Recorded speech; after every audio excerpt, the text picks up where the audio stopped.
અમદાવાદના કેરાળા ગામે ખેડૂત આગેવાન પર હુમલો કરાયો। ખેડૂત આગેવાન પર હુમલાને લઈને ખેડૂતોમાં ભારે રોષ છે। હુમલાના વિરોધમાં પાંચ ગામના ખેડૂતો રસ્તા પર ઉતર્યા છે। જીઆઈડીસી પોલીસ સ્ટેશનમાં ખેડૂતોએ ધામા નાખ્યા।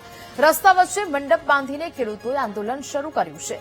આરોપી પકડાય નહીં ત્યાં સુધી ખેડૂતોની વિરોધીની ચીમકી। જ્યાં ખેડૂત આગેવાન શૈલેષ મેર પર જીવલેણ હુમલો કરવામાં આવ્યો હતો। બે અજાણ્યા શખ્સોએ અપહરણ કરીને તેમના પર હુમલો કર્યો હતો। તો અમદાવાદના કેરાળા ગામે ખેડૂત આગેવાન પર હુમલો કરવામાં આવ્યો હતો। ખેડૂત આગેવાન પર હુમલાને લઈને ખેડૂતોમાં ભારે રોષ છે। હુમલાના વિરોધમાં પાંચ ગામના ખેડૂતો રસ્તા પર ઉતર્યા છે। જીઆઈડીસી પોલીસ સ્ટેશનમાં ખેડૂતોએ ધામા નાખ્યા છે। રસ્તા વચ્ચે મંડપ બાંધીને ખેડૂતોએ હવે આંદોલન શરૂ કર્યું છે।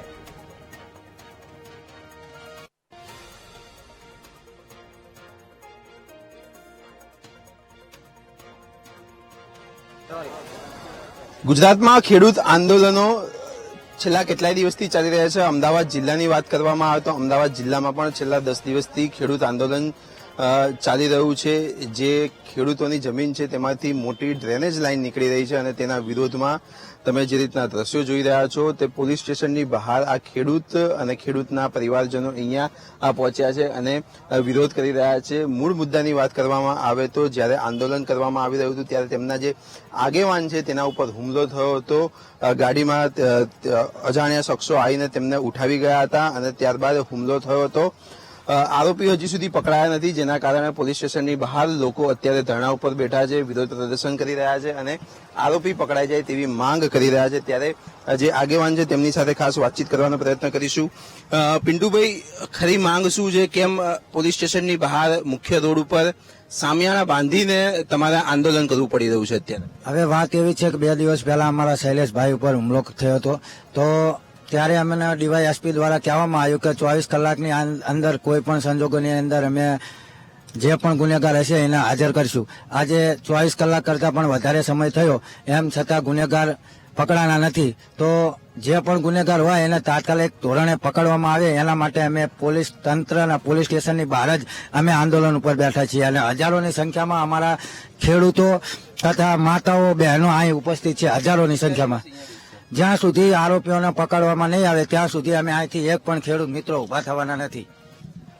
દાદા, તમે પણ અહીંયા આંદોલનમાં બેઠા છો, પોલીસ તંત્રની કામગીરી વિશે શું કહેશો? કઈ રીતે હવે આગળના સ્ટેપ લેવામાં આવશે?